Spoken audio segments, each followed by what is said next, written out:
Praise the lord. ప్రభువైన యేసుక్రీస్తు నామములో మీకు శుభములు కలుగును గాక.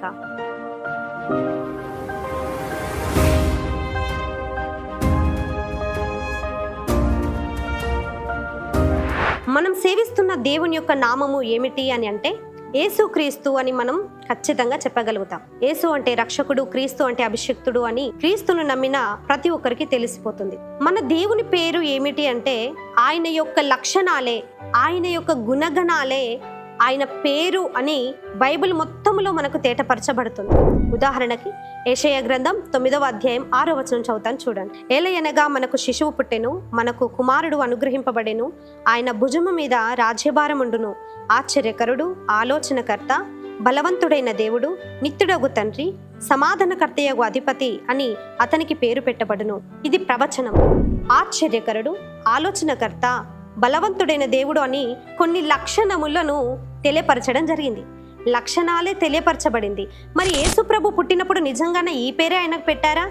లేదు కదా. యేసు అని పేరు పెట్టబడింది. మరి పేరు తుడిచివేయబడినట్ట? లేదండి. ఆయనలోని గుణగణాలే, ఆయనలోని లక్షణాలే ఆయన యొక్క నామము. ఈ యెషయా 9వ అధ్యాయం 6వ వచనంలో ఉన్న గుణగణాలన్నీ క్రీస్తులో ఉన్నవి కనుక ఖచ్చితంగా ఈ ప్రవచనం క్రీస్తునందు నెరవేర్చబడినది. ఇందులో ఒక మాట ఆయన ఆలోచనకర్త అని వ్రాయబడి ఉంది కదా. ఆయన ఎంతమందికి ఆలోచనకర్త? 24 పెద్దలకు, సకల దూతలకు, సర్వలోకాలకే ఆయన ఆలోచనకర్త. ఈరోజు మనందరికీ కూడా ఆయన ఆలోచనకర్త.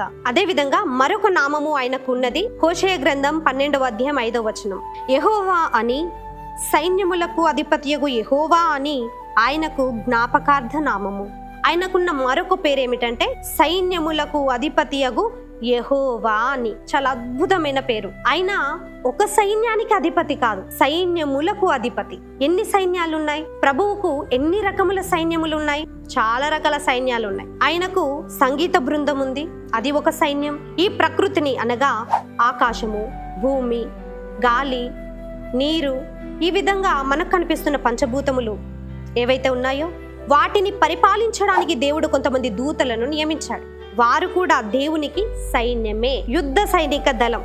ఇందులో దూతలు యుద్ధము చేస్తారు, యెహోవా భక్తులు యుద్ధము చేస్తున్నారు. దేవుడు వాడుకోవాలి అనుకుంటే, యుద్ధములో సాధనాలుగా వాడుకోవాలనుకుంటే ప్రకృతిని వాడుకుంటాడు, దూతలని వాడుకుంటాడు. ఎన్నో రకాల సైన్యములు ఆయనకి ఉన్నాయి. అందుకే ఆయన సైన్యములకు అధిపతియగు యెహోవా అని ఆయనకు పేరు. జ్ఞాపకార్థ నామము, అద్భుతమైన నామము. యోవేలు గ్రంథం 2వ అధ్యాయం 11వ వచనం చదువుదాం. యెహోవా తన సైన్యమును నడిపించుచు ఉరుము వలె గర్జించుచున్నాడు. ఆయన దండు బహు గొప్పదై ఉన్నది, ఆయన ఆజ్ఞను నెరవేర్చున్నది బలము గలది. ఎన్ని రకాల సైన్యములు ఉన్నాయో అన్ని సైన్యములు, యెహోవాకు కలిగిన సైన్యములన్నీ నడిపించువాడు ఆయనే. ఆయన ఎలా గర్జిస్తున్నాడు? ఉరుము వలె.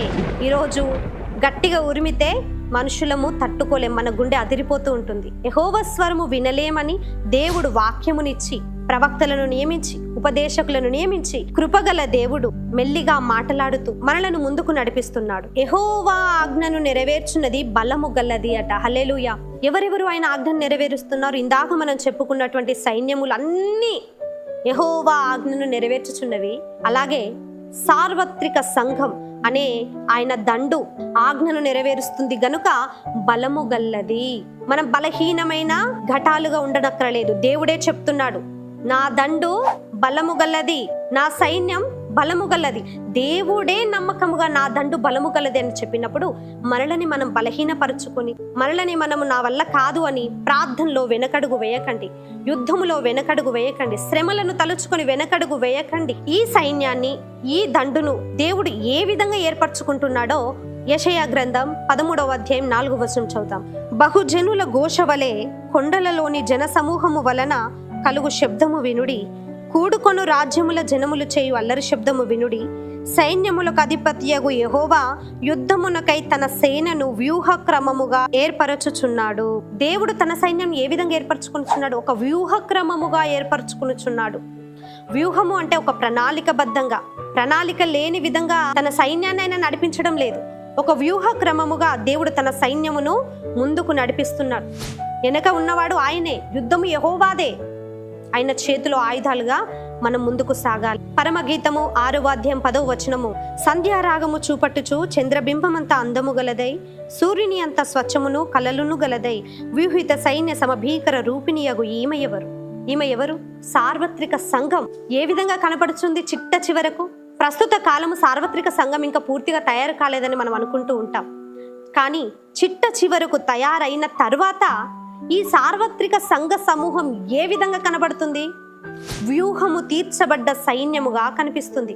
ఈ సైన్యమును ఎవరు ఏర్పాటు చేశారు? ఈ సైన్యమును ఎవరు సిద్ధపరిచారు? ఈ సైన్యమును నడిపిస్తున్న వారెవరు అంటే మన పరమదేవుడు యేసు ప్రభుల వారు. పరిశుద్ధాత్మ దేవుడు మనకు సహాయముగా ఉంటూ, ఆలోచనలు చెబుతూ, మన చేతులకు యుద్ధమును నేర్పిస్తూ ముందుకు నడిపిస్తూ ఉన్నాడు. ఈ సార్వత్రిక సంఘములోని ఆత్మలు ఎవరు అంటే ప్రపంచమంతటి మీద ఏ దేశం వారైనా, ఏ భాషలు మాట్లాడు వారైనా సరే, దేవుని కొరకు తప్పించే ఆత్మలు, దేవుని కొరకు ఆరాటపడే ఆత్మలు ఎక్కడ ఉన్నాయో అన్ని ఆత్మలు ఏకమవుతాయి. అదే ఈ వ్యూహిత సైన్య సమభీకర రూపిణి. ఈ సైన్యంలో ఒక్కొక్క ఆత్మను దేవుడు ఒక్కొక్క విధముగా తయారు చేసుకుంటాడు. ఒక్కొక్క ఆయుధాన్ని ఒక్కొక్క విధంగా ఆయన సిద్ధపరచుకుంటూ ఉంటాడు. యెషయా గ్రంథం 49వ అధ్యాయం 2వ వచనం, నా నోరు వాడిగల ఖడ్గముగా ఆయన చేసి ఉన్నాడు, తన చేతి నీడలో నన్ను దాచి ఉన్నాడు, నన్ను మెరుగుపెట్టిన అంబుగా చేసి తన అంబుల పొదిలో మూసిపెట్టి ఉన్నాడు. యెషయా ప్రవక్త మాట్లాడుతున్నాడు. ఇతని నోరును దేవుడు ఒక ఖడ్గంగా చేశాడంట. నన్ను మెరుగుపెట్టిన అంబుగా చేసి తన అంబుల పొదిలో మూసిపెట్టి ఉన్నాడు. అంబు అనగా బాణములు పెట్టుకునే సంచి. ఒకప్పట్లో యుద్ధానికి బాణం మరియు విల్లు వాడుతుండేవారు. దాన్ని పోల్చి దేవుడు మాట్లాడుతున్న మాట, దేవుని భక్తుడే ఒక బాణం అంట. ఎవరి చేతిలో? యెహోవా చేతిలో. యుద్ధము చేసే యెహోవా చేతిలో ఒక బాణం ఎవరో తెలుసా? భక్తుడే. అది మీరు కావచ్చు, నేను కావచ్చు. దేవుని చేతిలో ఒక ఆయుధముగా ఉండడం ఎంత ధన్యత. బాణము ఊరికే తయారవ్వదు. దాన్ని ఏం చేస్తారు? మెరుగు పెడతారు. మెరుగు ఎలా అవుతుంది? సుఖవంతంగా జరుగుతుందా? లేదండి.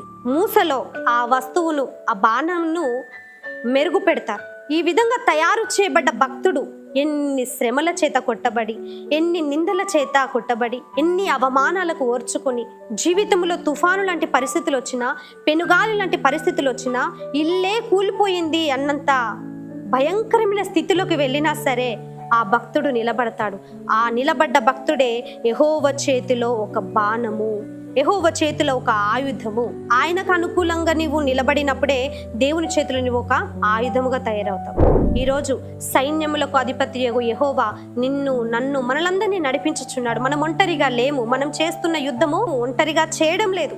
అపవాది సింహాసనమున్న లోకములో మనం ఉన్నా సరే దేవుడు మనలను అనాథలుగా విడిచిపెట్టలేదు. తన ఆత్మను మనకు ఆదరణకర్తగా ఉంచి నడిపిస్తున్నాడు. తగిన సమయంలో తగిన ఆలోచన చెబుతూ, క్లిష్ట పరిస్థితులలో, భయంకరమైన వేదన పరిస్థితుల్లో ఆయన మనల్ని చేయి విడిచిపెట్టాడు. మనకు అనిపిస్తూ ఉంటుంది విడిచిపెట్టాడేమో అని. లేదు, ఆయన ఎవరిని కూడా హృదయపూర్వకంగా బాధ పెట్టాడట. ఏదో మెరుగు పెట్టబడవలసి ఉన్నది, ఏదో మంచి జరగవలసి ఉన్నది కాబట్టి కొన్నిటిని దేవుడు మనకు అనుమతిస్తున్నాడు. కాబట్టి ఈరోజు ఇప్పటి నుండి నేను యెహోవా చేతిలో ఒక బాణమును, యెహోవా చేతిలో నేను ఒక ఆయుధాన్ని, ఏ సమస్యకు నేను భయపడను, ఏ పరిస్థితికి నేను వెనుకడుగు వేయను, యెహోవా చేతిలో ఆయుధముగా ఉండి నేను వాడబడతాను అని చెప్పి ఈరోజు నిర్ణయం తీసుకోండి. ఆ సైన్యములకు అధిపత్యగు యెహోవా మమ్ములను నడిపించునుగాక. ఆమేన్. ప్రార్థన చేసుకుందాం. మహాపరిశుద్ధుడా, ప్రేమ కలిగిన తండ్రి, ఆశ్చర్యకరుడానికి స్తోత్రములు. నీవు సైన్యములకు అధిపత్యగు యెహోవా అని మేము నమ్మి నిన్ను వెంబడించుచున్నాం. మేము చేస్తున్న యుద్ధములో, ఈ భూమి మీద మేము చేస్తున్న పోరాటములో మీరు మమ్మల్ని ఒంటరిగా విడవలేదని, మా వెనుక ఉండి మీరు మమ్మల్ని నడిపిస్తున్నారని మరొకసారి మమ్మల్ని ధైర్యపరిచినందుకు నీ కృతజ్ఞతాస్తుతులు తెలియజేయుచున్నాం. ఈరోజు వెలువడిన వాక్యము మాలోనూ వించున్న వారందరి హృదయములను ఫలింపచేయమని యేసుక్రీస్తు మహోన్నతమైన నామంలో ఈ ప్రార్థన మీకు సమర్పిస్తున్నాం తండ్రి. ఆమేన్.